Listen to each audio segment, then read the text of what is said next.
I have got pregnancies even with 0.1 AMH. Please इस line को बहुत ध्यान से सुनना है और इंटरप्रेट करना है. Low AMH does always means donor IVF? No, not at all. It definitely does not always mean donor IVF. देखिए, डोनर IVF को नकारा नहीं जा सकता. It is one modality of IVF. हम लोग डॉक्टर्स हैं, बगैर डराए हुए लेकिन फर्मली एक चीज हमको इस टाइम पे कन्वे करनी अपने पेशेंट को बहुत जरूरी है कि देखिए आपका ओवेरियन रिजर्व कम हो रहा है. आपको ओवरीज भी या तो लो ओवेरियन रिजर्व की मिली है या नॉर्मल या फिर हाई. इसको हम लोग IVF की मदद से बदल नहीं सकते हैं. हम किसी के भी अंडे की क्वालिटी को इम्प्रूव करने का आज तक की डेट में ऐसा कोई प्रूवन मेथड हमारे पास नहीं है. सो फिर हम IVF में क्या करते हैं? अगर हम एग्स को की क्वालिटी नहीं बढ़ा सकते, हम प्रोबेबिलिटी बढ़ाते हैं. Namaste everyone and welcome to Fertility Mantras podcast episode number 5. मैं पूर्णिमा, आपकी host and founder fertility mantras. आपने कभी सोचा है कि जब आप एक गायनिक या फर्टिलिटी स्पेशलिस्ट के पास जाते हैं तो सबसे पहला टेस्ट, सबसे पहला वर्ड कौन सा ऐसा है? वो है AMH. हम सोचते हैं डॉक्टर ने कहा AMH बहुत लो है, फिर डॉक्टर ने कहा AMH बहुत हाई है, तो अब करें क्या?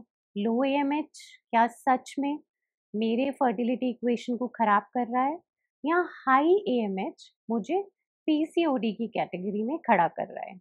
किसी से पूछा तो उसने बोला, अरे इतना कम AMH, अब तो डोनर साइकिल ही लगेगा तुमको.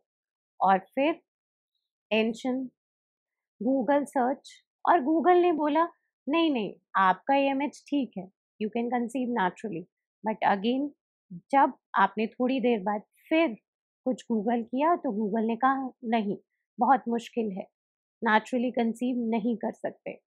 कंफ्यूजन क्रिएट हो गया और बात किस पे आई? AMH पे. तो चलिए आज हम इसी AMH के बारे में डिस्कशन करेंगे और हमें लगा कि बात करने से ज़्यादा ज़रूरी है एक अच्छे टॉपिक को लेके आपके कंफ्यूजन को दूर करना. आज हमारे साथ इसी टॉपिक पे बात करने के लिए हैं डॉक्टर रीमा सरकार. She is clinical head of Indira IVF north zone. She is executive director Indira IVF Chandigarh and Dehradun. With her 19 years of experience उन्होंने बहुत सारे ऐसे केसेस सॉल्व किए हैं जहाँ पे आप और मैं डर गए कि AMH लो है तो अब क्या. She has n number of awards on her name and publications तो बहुत हैं जो आप और मैं फिर कभी डिस्कस करेंगे. तो चलिए AMH के बारे में कुछ समझते हैं, कुछ बात करते हैं, कुछ कंफ्यूजन्स दूर करते हैं. नमस्ते डॉक्टर रीमा. नमस्ते Purnima ji. Thank you for having me on fertility mantra. आपको देखती रहती हूँ और बहुत एडमायर करती हूँ. Whatever work you are doing is commendable. Thank you for calling me. Thank you doctor. So doctor, आज का हमारा टॉपिक बहुत इम्पॉर्टेंट है, या यूँ कहिए नियर टू दिल है, क्योंकि सबसे पहले जब भी क्लाइंट कॉल करता है तो यही कहता है, मैम AMH का टेस्ट बताएं कितना आया है, वैल्यूज़ डॉक्टर ने बोला है कुछ गड़बड़ है. So let's start with this. What exactly is this AMH? So very relevant topic we have chosen. Actually AMH के बारे में आज जैसे जैसे जानकारी बढ़ रही है गूगल पे एंड एवरीवेयर, सो हमारे पास आने से पहले ही एक्चुअली काफ़ी सारे patients, majority of the patients Google करके आए होते हैं एंड दिस AMH के बारे में बहुत इंफॉर्मेशन इंक्लूडिंग मिस इन्फॉर्मेशन भी अवेलेबल है. So yes, AMH is important to us. It is basically a hormone. ये एक हार्मोन है जो किसी भी स्त्री के जो अंडेदानियां या ओवरीज हैं उसमें मौजूद जो कच्चे अंडे होते हैं ये इसको ब्लड में सिक्रीट करते हैं. सो क्योंकि एक डॉक्टर की तरह अगर मुझे किसी भी पेशेंट को स्टार्ट करना है तो किसी ना किसी पैरामीटर से मुझे शुरुआत करनी होती है. सो AMH एक इसी तरह का पैरामीटर है जो कि किसी भी महिला के ओवेरियन रिजर्व को दर्शाता है. अब डायरेक्टली तो हम किसी की ओवरीज खोल के वहाँ के एग्स काउंट नहीं कर सकते कि कितने एग्स हैं. सो इनडायरेक्टली हम ब्लड में इस हार्मोन की मात्रा को नाप लेते हैं और अगर ये 2 to 5 के बीच का हम लोग नैनोग्राम पर डेसीलीटर नॉर्मल रेंज मानते हैं, अगर इस बीच में आ गया, किसी का 3 आ गया, 3.5 आ गया, 2.8 आ गया, then we say it is normal AMH. Anything that is less than 2 we say is a little on lower side. अगर ये 1 से भी कम हो जाता है, 0 point something हो जाता है, then we say कि हाँ थोड़ा इसके ऊपर जल्दी से गौर करने की जरूरत है. और अगर ये 5 के ऊपर भी चला जाता है, सो इट्स नॉट लाइक कि more is not always good. It's not like कि मेरे पास बहुत ज्यादा अंडे हैं तो it is still a problem. तो ये इसको हम हाई ओवेरियन रिजर्व या फिर पीसीओडी की तरह इस पेशेंट को हम ट्रीट करते हैं. सो डॉक्टर, AMH यूजली जब लो नंबर होते हैं तो हम डर जाते हैं. सो इज इट सो कि लो AMH means poor egg quality? देखिए, AMH कम होना, मैं एग्जैक्टली ये तो नहीं कहूँगी कि बिल्कुल नॉर्मल बात है और आप रिलैक्स रहिए. I will not take that tone. हम लोग डॉक्टर्स हैं, बगैर डराए हुए लेकिन फर्मली एक चीज़ हमको इस टाइम पे कन्वे करनी अपने पेशेंट को बहुत ज़रूरी है कि देखिए, आपका ओवेरियन रिजर्व कम हो रहा है. मतलब जो आपका रॉ मटेरियल है, जो एग्स जो पोटेंशियली बेबी दे सकते हैं, ऐसे एग्स का नंबर आपके अंदर अब कम है. सो आपको जल्दी से जल्दी अपनी प्रेगनेंसी प्लान कर लेनी चाहिए. सो AMH एक तरीके से हमको क्वांटिटी या नंबर्स तो दर्शाता ही है कि कितने नंबर्स हैं इन फॉलिकल्स के. इसके अलावा काफ़ी सारी स्टडीज ऐसी हैं कि ये एक तरीके से क्वालिटी का भी इंडिकेटर हो सकता है. Doesn't always mean come AMH का मतलब ये नहीं है कि आपको अब प्रेगनेंसी नहीं आएगी या आपकी फर्टिलिटी ही लो हो गई है. फर्टिलिटी आपकी मे बी जितने एग्स बचे हैं, हो भी सकता है कि उनसे प्रेगनेंसी नेचुरली भी आपको आ सकती है. इट्स नॉट लाइक कि अब आपको IVF ही कराना है. हाउएवर इट जस्ट मीन्स कि जैसे एक नेचुरल साइकिल में 8 से 10% ही चांस होते हैं किसी भी कपल के, इवन इफ सारा कुछ नॉर्मल हो. ठीक है, सो अगर AMH कम हो गया है, सो ये 8 से 10% चांस भी थोड़ा कम की तरफ हो गया है. सो जस्ट अगर आप अपनी प्रेगनेंसी डिले करने के लिए सोच रहे हैं, अगर आप अपने करियर के किसी भी कारणवश आप सोच रहे हैं कि अभी मेरे पास बहुत सारे ईयर्स हैं, सो ऐसा ना करें. AMH लो मीन्स कि जल्दी से जल्दी अपनी प्रेगनेंसी को प्लान कर लें. और अगर आपको नेचुरल मीन्स से नहीं आ रही है तो प्लीज किसी फर्टिलिटी स्पेशलिस्ट को एटलीस्ट मिल लें, वो आपको बेटर गाइड करेंगे. AMH अकेला आपकी फर्टिलिटी नहीं बताता है. There is no one factor inside us जो हमको बोले ये है तो अब बेबी आएगा, और अगर ये नहीं है तो अब बेबी नहीं आएगा. It's actually interplay of lot of factors, and सारे फैक्टर्स को एक ही समय पे सही तरीके से काम करना बहुत जरूरी है. And that is how the reproductive function और process works. So doctor, low AMH does always means donor IVF? No, not at all. It definitely does not always mean donor IVF. देखिए, डोनर IVF को नकारा नहीं जा सकता. It is one modality of IVF, a very established modality of IVF. लेकिन lower AMH is equal two donor IVF, I will not agree. I have got pregnancies even with 0.1 AMH. Please इस line को बहुत ध्यान से सुनना है और interpret करना है. मुझे 0.1 AMH से भी प्रेगनेंसीज मिली हैं, बट हर 0.1 AMH से नहीं मिली हैं. So low AMH can also give you pregnancies with your own eggs. Like I said previously कि इसका मतलब ये है कि आप अपना फोकस्ड तरीके से आप अपना फर्टिलिटी जर्नी को प्लान करना शुरू कर दीजिए. Start using all the assisted, जो भी आपकी, अगर आपने सप्लीमेंट्स लेने हैं या आपने टाइम्ड इंटरकोर्स की मदद लेनी है या आपको कोई भी जो आपका डॉक्टर आपके केस को देख के बताए, एटलीस्ट डॉक्टर की सलाह की तरफ जरूर बढ़ना है. This is what it means. बहुत सारे कम AMH आजकल बहुत ही अच्छी हमारे पास लेट्स से स्टिमुलेशन की प्रोटोकॉल्स आ गई हैं, जिससे कि हम लोग एग पुलिंग है या ड्यूस्टिम है या इस तरह की ओवेरियन रिजुविनेशन एक बहुत ही एस्टैब्लिश्ड मोडालिटी तो नहीं है, लेकिन ऐसी काफ़ी सारी मोडालिटीज हैं. इन सबको कंबाइंड रूप से जब हम किसी पेशेंट को टेलर मेड अप्रोच से चलते हैं तो कम AMH में भी सेल्फ एग से प्रेगनेंसी डेफिनेटली देखी जा सकती है. सो व्यूअर्स, अगर AMH कम है, किसी ने डराया, किसी ने बताया, नियरिंग 1 है, लेस देन 1 है, तो please don't delay the process of meeting your doctor. एक मीटिंग ही तो है, किसी अच्छे स्पेशलिस्ट से मिलिए। और हमेशा याद रखिए, जब आप किसी आईवीएफ या फर्टिलिटी स्पेशलिस्ट से मिल रहे हैं, तो ऐसा नहीं है कि वो आपको ओटी में ले जाके आपका आईवीएफ ही करने की सलाह देंगे। एक बार मिलिए ज़रूर, डिले मत कीजिए। एएमएच सच में बहुत इम्पोर्टेंट है, इसकी वैल्यूज़ मैटर करती हैं। और whenever you are taking some specialist guidance, तो प्लीज़ थोड़ा गूगल को बाहर छोड़ के आइएगा, बिकॉज़ एएमएच डराने वाली चीज़ भी हो सकती है। डॉक्टर, जैसे अभी आप मेंशन कर रहे थे, you just mention about egg pooling और embryo pooling, so what exactly is this? So देखिए, मेरे पास बहुत सी लड़कियां आती हैं जो ये कहती हैं कि डॉक्टर, हमें ये बताया गया है कि हमारा एएमएच कम है, हमारे अंडे कमज़ोर हैं, तो मुझे एक अच्छी सी दवा लिखिए जिससे कि मेरे अंडे बहुत स्ट्रांग हो जाए। Look, I really don't blame them, obviously अगर आयरन की कमी, खून की कमी है, तो आयरन की गोली खाओ एंड ताकत आ जाती है। हो सो जाए। हाँ, तो उनके पर्सपेक्टिव से देखा जाए तो बिल्कुल सही बात कर रही है। लेकिन ये हमको समझना होगा कि they type of disease matters.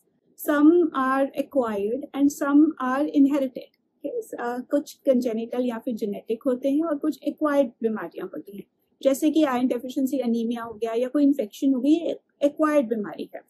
लेकिन जेनेटिक क्या होता है? जो आपकी बनावट है, जिस तरह की जीन्स आपको मिली हैं। जैसे कि like I always tell my patients, कोई गोरा होता है, कोई नॉट सो गोरा होता है, कोई बहुत टॉल होता है, कोई नॉट सो टॉल होता है। So you may like it, you may not like it, लेकिन आप इसको बदल नहीं सकते हैं। Why? Because this is genetic. ऐसे ही आपको ओवरीज भी या तो लो वेरिएंट रिजर्व की मिली है या नॉर्मल या फिर हाई। इसको हम लोग आईवीएफ की मदद से बदल नहीं सकते हैं। हम किसी के भी अंडे की क्वालिटी को इम्प्रूव करने का आज तक की डेट में ऐसा कोई प्रूवन मेथड हमारे पास नहीं है। सो फिर हम आईवीएफ में क्या करते हैं? अगर हम एग्स को की क्वालिटी नहीं बढ़ा सकते, हम प्रोबेबिलिटी बढ़ाते हैं। एक नेचुरल साइकिल और एक आईयूआई साइकिल में एक ही एग मैच्योर होता है। सो एक ही एग में से उसका डीएनए बिल्कुल सही होगा की बजाय अगर मैं एक मल्टी फॉलिकुलर ग्रोथ कराऊं, अगर मैं एक ही बारी में 12, 13, 14 या 15 एग्स या फॉलिकल्स को मैच्योर करा लूं और फिर उनको यूज करूं इन आईवीएफ, तो बजाय इसके कि एक में से एक ही नॉर्मल निकल आएगा, कि बजाय शायद इन 15 में से एक भी अगर नॉर्मल निकल आए तो इस कपल का काम बन गया। सो हम आईवीएफ में प्रोबेबिलिटी बढ़ा रहे हैं, लेकिन ये है एक कन्वेंशनल आईवीएफ। अब जिसका एएमएच लो है, तो मुझे 15 तो मिल ही नहीं सकते, क्योंकि उनके पास तो स्टार्टिंग नंबर ही एक महीने में हमें 2, 3 या 4, 5 ही दिखाई देते हैं। सो उस ऐसे केसेस में अगर मुझे एक साइकिल में 15 नहीं मिल रहे हैं, 14 नहीं मिल रहे हैं, 20 नहीं मिल रहे हैं, सो हम उनको क्या करते हैं? हम उनको डिफरेंट साइकिल में बैक टू बैक भी हो सकते हैं, हम उनको बार बार स्टिमुलेट कर लेते हैं। मतलब एक बारी हमने इंजेक्शंस लगाए, मैच्योर किया, उनको हमने ओवम पिकअप या एग पिकअप के माध्यम से बाहर निकाला, आईवीएफ किया, फिर जो एम्ब्रियो बना इस कपल के नाम पे हमने उसको लेबल करके फ्रीज कर दिया। फिर क्योंकि ये हमें 1 या 2 ही मिला था, हमारा काम तो नहीं हुआ, तो फिर हमने दोबारा से अगले साइकिल में भी उनको हमने स्टिमुलेट किया। ऐसे ही हम लोग 3 या 4 बारी तक के स्टिमुलेट कर सकते हैं। किसी में हमें एक अच्छा एम्ब्रियो मिल जाता है, किसी में 2 मिल जाते हैं, कभी कभार एक भी नहीं मिलता है। लेकिन इस तरीके से हम पूल करके एटलीस्ट 4 या 5 अगर हमको गुड क्वालिटी एम्ब्रियोस मिल जाते हैं, तो वो हमारे इस कपल के प्रेग्नेंट होने के चांसेस को काफी बढ़ा देता है। और जो एक साइकिल से नहीं, काफी सारे साइकिल से मिलते हैं हमें, उनको हम बोलते हैं कि हमने एम्ब्रियोस को पूल किया है। This is embryo I pooling. Think ये एक रेवोल्यूशनरी टेक्निक या प्रोसेस है for the couples who are really dealing with this low AMH thing. Yes, yes, it is. Doctor, next time जब आपने कभी देखा होगा, या हमने तो बहुत सुना है, लोग बोलते हैं डॉक्टर्स ने बोला है कि एम्ब्रियो पूलिंग करेंगे एंड 1-2 साइकिल में लगातार इंजेक्शंस देंगे, तो मैम कैंसर होने के चांसेस बढ़ जाएंगे क्या? Not really. It's not like that. Yes, I agree. कोई भी एक्टिविटी ऐसे हो रही है, हॉर्मोन्स का एक्सेसिव जो एक्सपोजर है दैट कैन बी कार्सिनोजेनिक। तो देखिए अब आप समझिए एस्पिरिन की गोली के ऊपर भी लिखा होता है कि इससे डेथ हो सकती है, लेकिन वो डेथ तो नहीं करते थे ना। So it is regulation that हर तरह का साइड इफेक्ट जो पॉसिबल है वो डिक्लेयर करना होता है। लाइकवाइज काफी सारे हॉर्मोन्स के use in inverted commas, it is abuse and over use over very high doses over very long, lots of years, that can probably cause be cancerous। but ये हमारे छोटे छोटे बर्स्ट से कैंसर हो जाएगा ऐसा नहीं है मैम। दीज आर नाउअडेज तो वी हैव, जैसे शुरू में जब गर्भ निरोधक गोलियां ओरल कॉन्ट्रासेप्टिव्स आई थी, Mala D Mala, and they had really bad effects, मोटापा आ जाता था एंड हेयर ग्रोथ। बट आजकल we have such fine and refined oral contraceptives. Likewise हमने आईवीएफ के फील्ड में भी बहुत हमने रेवोल्यूशन कर लिया है, एंड आजकल के जो ड्रग्स हैं DNA recombinant ones, they are pretty safe, और ऐसे कोई बहुत लॉन्ग टर्म या परमानेंट इफेक्ट्स इस पे बॉडी पे आते हुए अभी तक के कोई भी डॉक्यूमेंटेड नहीं है। Millions of women have used till date. So अगर आपको भी लगता है कि एम्ब्रियो पूलिंग करने के बाद कहीं ना कहीं कुछ गड़बड़ होने वाली है, मल्टीपल सिस्ट है, जो वो मल्टीपल सिस्ट कैंसर में कन्वर्ट होंगे, तो प्लीज़ इसको मत मानिए, डॉक्टर से ज़रूर मिलिए। ये एक मिथ है, मल्टीपल साइकिल्स आपको कैंसर नहीं कॉज करता। इसीलिए हमारे साथ हमेशा जुड़े रहिए, क्योंकि अवेयरनेस बहुत बहुत ज़रूरी है। डॉक्टर, अगर हम बात करें हाई एएमएच, लो तो हमने सोचा कि चलो कुछ ना कुछ तो हम कर लेंगे, हाई एएमएच का क्या करें? बहुत अच्छे वैल्यूज आए, एएमएच टेस्ट कराए, it's 7 high AMH and I am very happy. So what next? But doctor said no no no, it is wrong, it is bad. So your take on high AMH? Yes, we doctors now we are very mean, हम किसी भी तरफ खुश नहीं होते हैं। So high AMH is equal to good, ऐसा नहीं होता है एक्चुअली। जब ये रेंज के बियॉन्ड चले जाते हैं then this ovary is called a high reserve ovary. मतलब बचपने से ही अगर मान लीजिए 5 से 10 मिलियन अंडे हर किसी को मिलने चाहिए उसकी ओवरी में, लेट्स जस्ट अज्यूम, तो अगर किसी को 1 मिलियन ही मिला है या उससे भी कम मिला है, वो लो वेरिएंट रिजर्व चला जाएगा। लेकिन अगर किसी को 50 मिलियन ही स्टार्ट हो रहा है then it is a high reserve ovary. So जब भी हम ऐसी लड़की का अल्ट्रासाउंड करेंगे तो इनकी ओवरीज में हम अंडे अंडे फॉलिकल्स ही फॉलिकल्स दिखाई देंगे, और इसका ओवेरियन वॉल्यूम भी हमको ज्यादा दिखाई देगा। लेकिन ऐसे केसेस में ज्यादातर बायोकेमिकल ऑल्टरेशंस या फिर हार्मोनल इम्बैलेंसेस बहुत ज्यादा रहते हैं। मतलब इनमें हाइपर एंड्रोजनिज्म, मतलब पुरुषों वाले हार्मोन कंपेयर टू ईस्ट्रोजन थोड़ा इम्बैलेंस की तरफ रहता है, जिसकी वजह से ऐसी लड़कियों को इरेगुलर पीरियड्स होना या एनओव्यूलेटरी साइकिल्स होना, मतलब बगैर एग फॉर्मेशन की साइकिल्स हो रहे हैं, और इस टाइप के, या हर्सुटिज्म, चेहरे पे बाल आना, इस टाइप के, मोटापा, ये सारे सिम्टम्स आ सकते हैं। और जब ऐसे सिम्टम्स भी आ रहे हैं क्लिनिकली कि पीरियड भी रेगुलर है, एनोवुलेशन भी है, और साथ में बायोकेमिकली भी आप देख रहे हैं कि हार्मोन्स जो हैं वो इम्बैलेंस में है, और साथ में अगर अल्ट्रासाउंड करो पॉलीसिस्टिक मॉर्फोलॉजी, मतलब वॉल्यूम भी बढ़ा हुआ दिख रहा है, तो फिर उसको हम लोग पीसीओडी की कैटेगरी में डालते हैं। ये फुल ब्लोन सिंड्रोम बन जाता है, और ऐसी लड़कियों को ज्यादातर मासिक और रेगुलर मासिक आने में और कंसीव करने में दिक्कतें आ सकती हैं। So high AMH is also not, it's not always bad, it's like a spectrum, but it can be bad. So low AMH है तो थोड़ा सा परेशान, या यूँ कहिए कि अपना ट्रीटमेंट बहुत जल्दी करने की ज़रूरत है। और अगर हाई AMH है तो भी ये सोच के आपने खुश नहीं हो जाना कि बहुत बढ़िया ओवरीज में बहुत फॉलिकल्स हैं, I can delay my pregnancy. It's not like that. दोनों ही केसेस में डॉक्टर को मिलना, सही सलाह लेना और अपने लाइन ऑफ ट्रीटमेंट को समझ के अपने ट्रीटमेंट को आगे लेकर जाना is really important for you. Doctor, supplements का ज़माना है, मैंने DHEA लिया, मैंने CoQ10 लिया, सो क्या ये मेरे AMH को इंक्रीज करेंगे? यू आर राइट, सप्लीमेंट्स का जमाना, and that says for itself, right? So please be aware. Easy marketing via social media, सबको अब मतलब इन्फ्लुएंस करना बहुत इजी हो गया है. सप्लीमेंट्स का एक मेरी फार्मेसी में भी पूरी मार्केट में मतलब एक अंबार एक फ्लड आ गया है कि ये भी चाहिए वो भी चाहिए. बट बहुत ज़रूरी है कि इसके पीछे जो स्टडीज़ हो रखी हैं, जिसे हम कहते हैं एविडेंस बेस्ड मेडिसिन, को प्रैक्टिस करना बहुत ज़रूरी है. For example let's say DHEA कहते हैं लो AMH की लेडीज को देना चाहिए.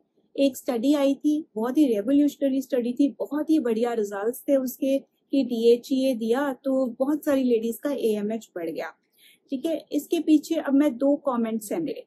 फर्स्ट कि उस स्टडी के बाद कोई भी और स्टडी इतने अच्छे रिजल्ट्स को रेप्लिकेट नहीं कर पाई. सो जो उसके बाद हुई, तो बाद में जब रेट्रोस्पेक्टिवली देखा गया कि उस स्टडी में की स्टडी डिजाइन में ही काफी सारे फ्लॉज थे and which could have given such very tilted results, क्योंकि उसके बाद की स्टडीज में वो एडवांटेज नहीं देखा गया. Number 1, right. And number 2 and very important, हम लोग कभी कभी बहाव में बह जाते हैं. Aim was not to increase AMH, aim was to get pregnant, right. Follicles जिसके लो AMH भी है या एक फॉलिकल दिख रहा है, 2 फॉलिकल, इट डजंट मीन कि उसकी ओवरी में टोटल 1 या 2 ही है. इट जस्ट मीन्स कि एक तो नंबर ऑफ, जो लाइक आई सेड कि सब एग्स में प्रेगनेंसी देने की पोटेंशियल नहीं होती है.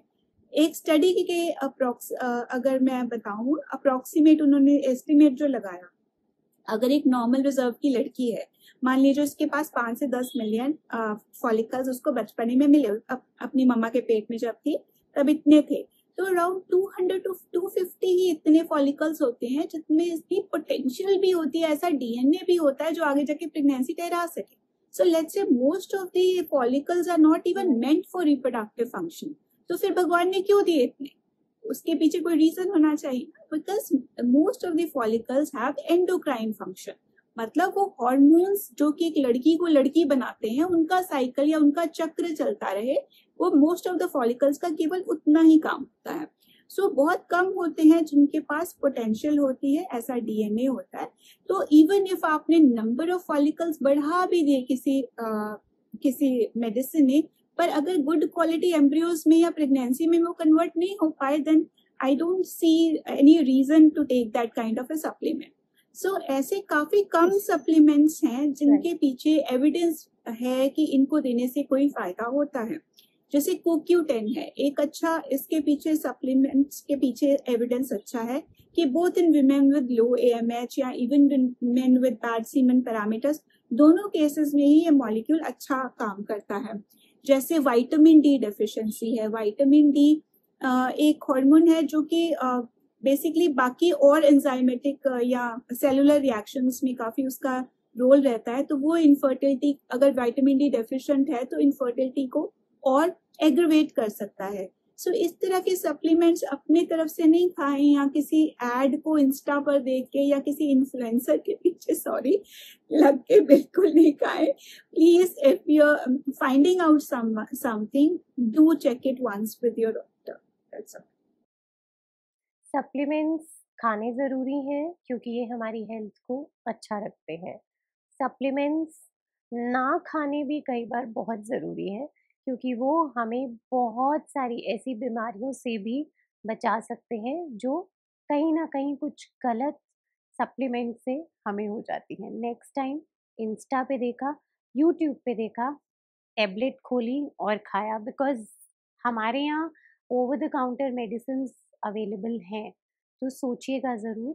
और जो इतने सारे डॉक्टर्स हमारे आसपास हैं जो इतनी पढ़ाई करके अपना इतने साल पढ़ाई को देख के सामने आए हैं, उनसे मिलना ज़रूर समझिएगा, ज़रूरी. डॉक्टर, आपको कोई कहता है कि IVF के इंजेक्शंस लगाए, आपने तो मेरी ओवरीज में से सारे के सारे फॉलिकल्स निकाल लिए, ऐसा आपके साथ हुआ? बहुत बहुत सुनने को मिलता है कि अगर सारे आप ही निकालेंगे. इवन ब्लड ट्रांसफ्यूजन के टाइम भी बोलते थे कि सारा ब्लड आप ले लोगे. सो देखिए, ये भी एक अनदर मिथ है. Of course people don't know the physiology behind it. So होता क्या है, हर मासिक में लाइक आई सेड कि एक ही मेच्योर होता है फॉलिकल, या जो कि एग में कन्वर्ट होता है, राइट। लेकिन वो एक मेच्योर जरूर होता है, लेकिन स्टार्टिंग ऑफ द साइकिल में, लेट्स से डे 2 या 3 ऑफ साइकिल पे स्टार्टिंग एक ग्रुप ऑफ फॉलिकल से होती है। 8 से 10 फॉलिकल्स होते हैं जो ओवरी अपने इनएक्टिव पूल से एक्टिव पूल में भेजती है, और इन्हीं में से जो सबसे स्मार्टेस्ट होता है या जिसका डीएनए सबसे अच्छा होता है, वो आगे ग्रो करता रहता है और वो एग में कन्वर्ट हो जाता है। लेकिन जो इसके भाई बंधु जो साथ में चले थे, जो बाकी के 9-10 फॉलिकल थे, वो वापस पूल में नहीं ऐड हो जाएंगे। वो तो एक बार ओवरी ने निकाल दिए तो निकाल दिए। सो अगर एक आगे बढ़ा तो बाकी के सारे they become dead, they are anyway wasted. So IVF is a modality जो इसी फिजियोलॉजी को यूज करता है, और इन्हीं फॉलिकल्स को जो अदरवाइज भी खत्म होने वाले थे, इनको भी बड़ा कर लेता है। सो जो भी हम इंजेक्शंस दे रहे हैं, हमारी शरीर में एग किस चीज से बड़ा हो रहा है? हार्मोन से। वो हार्मोन आता है ब्रेन से, राइट। लेकिन वो इतनी ही मात्रा में आता है कि एक ही एग को बड़ा करा सके। लेट्स से खाना एक ही एग को मिल पाता है, वो बड़ा हो जाता है, बाकी मर जाते हैं। सो हम बाहर से, फिर अगर हार्मोन की कमी की वजह से वो खत्म हो रहे हैं, तो हम बाहर से, शरीर के बाहर से इंजेक्शन फॉर्म में वो हार्मोन लगा के वो बाकी के फॉलिकल्स को भी बड़ा कर लेते हैं, और वो हम यूटिलाइज कर लेते हैं, जो एनीवे खराब होने वाले थे। सो हम कोई भी एक्स्ट्रा नहीं निकाल रहे हैं, किसी के भी शरीर से निकाल ही नहीं सकते, they are not available to us. वो वैसे भी खराब हो रहे थे, उन्हीं को हम यूटिलाइज करके आपको प्रेगनेंसी देने के लिए हेल्प ले रहे हैं। Right. So this is a myth. So AMH ज़्यादा है, AMH कम है, पुअर ओवेरियन रिजर्व डॉक्टर ने बोला है, या किसी ने बोला आपकी क्वालिटी तो बहुत ख़राब है। ऐसे टाइम पे आप एक अच्छे डॉक्टर से ज़रूर मिलिए। एंड अगेन मैं यही सजेस्ट करूँगी कि गूगल रिव्यू से ज़्यादा please do visit a proper clinic और hospital to check with the doctor. Reviews हम नहीं कह रहे फेक हो सकते हैं, पर सोशल मीडिया कुछ भी फेक कर सकता है। गूगल को बाहर रख के जाइएगा जब डॉक्टर से मिलने जाए। तो डॉक्टर, आज हमने समझा AMH ज़्यादा भी बुरा है, AMH कम भी बुरा है। So whether we are dealing with low AMH or high AMH, we should be very mindful of these facts that yes, doctor is here to help you out. Dr. Reema, it was wonderful talking to you. AMH लो है, high है, हम तो manage कर ही लेंगे। क्यों? क्योंकि हम आपके पास भेजेंगे ऐसे पेशेंट्स को जिनकी आप हेल्प करें, उनको समझाएं कि AMH से डील करना आसान है without dealing with any confusions. So let's talk about AMH, let's discuss about AMH. AMH को please समझिए एक अच्छे डॉक्टर के साथ. And thank you once again for joining today with us. Thank you so much. I just wish everyone is educated enough, और ये thank you for carrying on this good work. Thank you Purnima ji. Thank you doctor. So viewers, हमारे साथ हमेशा जुड़े रहिए ऐसे ही awareness campaigns के लिए। डॉक्टर्स हम आपके सामने लेकर आएंगे, आप अपने इंटरेस्टिंग टॉपिक्स को हमसे शेयर कीजिए। अगर कोई भी कंफ्यूजन है तो घबराइए, शर्माइए मत, हमसे सवाल कीजिए, डॉक्टर से खुल के पूछिए, and again in the end मैं हूं ना, सब सॉल्व कर दूंगी। Thank you so much for joining today's podcast.